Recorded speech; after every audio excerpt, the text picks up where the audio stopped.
Hi friends, ఈరోజు కాకరకాయ పులుసు పెట్టుకుందాము. చూడండి, అది చక్కగా తరిగేసాను. లోపల వైట్ పార్ట్ అంతా తీసేసాను, గింజలు ఇవన్నీ. ఇప్పుడు మనం పులుసు చేసుకుందాం. మెంతులు వేసుకుందాం. ఆవాలు, జీలకర్ర, శనగపప్పు, ఎల్లిపాయలు వేసుకుందాం. కొత్తిమీర వేసుకుందాం. పచ్చిమిర్చి, ఉల్లిపాయలు సగం వేయండి కదా, చాలు. ఉల్లిపాయలు ఉంటాయి.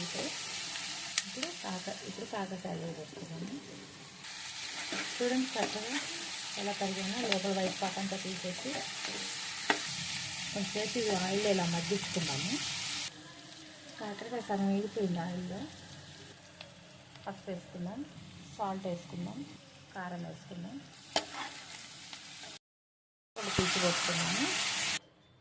ఫ్రెండ్స్, ఇది మంచిగా ఉడికేదాకా ఉడికించుకుందాము. ఫ్రెండ్స్, కొత్తిమీర చల్లుకున్నాము.